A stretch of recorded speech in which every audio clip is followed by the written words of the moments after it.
Okay, so this is my magnesium video, and magnesium is kind of boring compared to a lot of other supplements. It doesn't have the sex appeal of, let's say, C-Max or other peptides or even a lot of like the herbal stuff. But it's fundamental. It's a nutrient that we all need, and a lot of us are not getting enough of it. It is actually this magnesium deficiency is the second most common deficiency in the Western world, behind vitamin D deficiency. So, okay, we're going to talk about first off, magnesium is an element, but there's various supplemental forms of magnesium, and you can get it in a lot of different ways. And I'm going to cover four of them, and but before I do that, I just want to mention that calcium, what it does in the body, is it's involved in so much. It's kind of like asking what water does. Like it's just a part of hundreds of different reactions.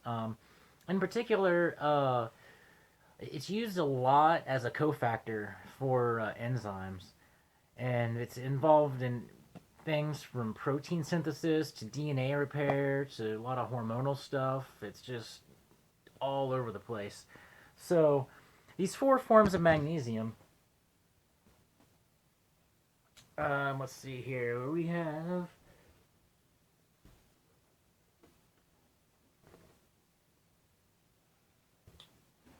back up maybe a little. Um,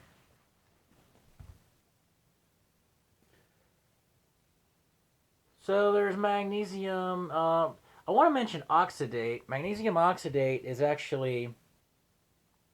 I wanted to mention it because it's a terrible choice of magnesium supplement. So I specifically want to say don't get this. The reason it's terrible is because it has really bad bioavailability. Um, then there's magnesium threonate, which is interesting because it is actually the most, or it's the best for specifically raising magnesium levels in the brain. Magnesium is, well, it the threonate actually, for the most part, it has not really that great bioavailability, but it permeates, it penetrates the blood-brain barrier really well. So it seems to be the best choice for that. And at least in rats, it has shown some legitimate nootropic benefit, if even if taken above what you actually need to correct any form of deficiency. So if you have no deficiency at all and take 3 and 8, it could help you. But again, I don't know if those studies have even been done in humans. I'm going by what's been done with rats, and of course, there's a lot of anecdotal stuff that backs that up too. But for whatever that's worth. So anyway, moving on. Um, so we have also glycinate and citrate. Uh, Citrate is well, I'll say the glycinate. That's the one I take. That's it's actually got the highest bioavailability of any of the forms of magnesium. I think, and it's certainly one of the best. But I think it's the best. And the problem with it is that it's a little pricey. So the citrate is actually the best bet for a lot of people because even though the bioavailability isn't quite so high, it makes up for it in price. So it's still worth it, I guess, for a lot of people.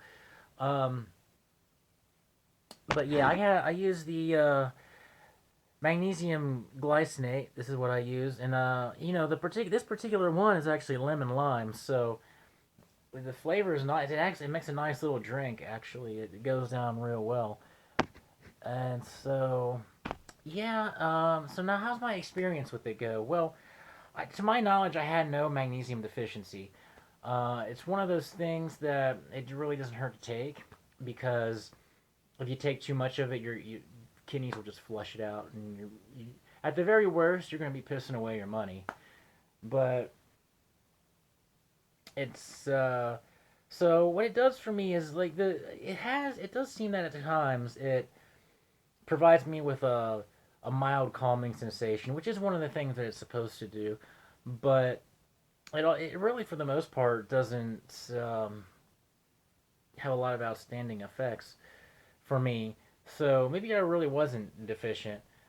But because that's the other thing, your body, I think it can conserve and it can use calcium really well. Like if you, so even though a lot of us aren't getting enough, it's not like you're going to lose it every day no matter what, and you have to replenish that. Your kidneys will hold on to it, and you can keep using it. But I know it's being as important as it is.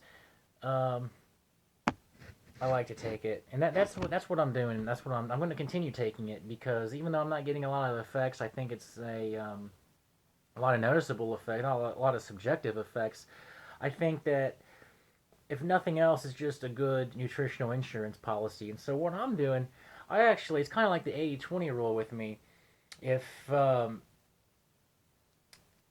like instead of like having a perfect diet, it can be hard to have a perfect diet because of numerous reasons. But anyway, what I do, I'm taking a few important steps that I can stick with. So like I cut out sugars, like well, maybe not literally all sugar. Like anything that's high in sugar, I've cut out in my diet, and then I supplement with vitamin D and magnesium to cover the two things that I would most likely be deficient in.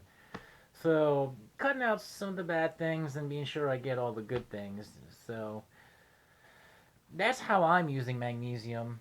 I actually want to get some of the 3 and 8. I've never tried that 3 and 8, but I want to try that because if it works out for me, that would actually be a really good nootropic. And again, a true nootropic should be something that not only enhances you cognitively, but something that is safe and it's not disruptive to the point that you can. It's yeah, it's not that disruptive, so you can use it for the long term, and it just supports you in life. It's not like the type of thing like Adderall. I wouldn't consider to be a true nootropic. It might be a cognitive enhancer, but it has its side effects certainly, and you got to be careful with it. And it's not. I don't think it's something that in general will support your health. But whatever. That's how I'm using magnesium. I don't have a lot more to say about it. But yeah, thanks for watching, and I'll try to think of some more videos. Thanks.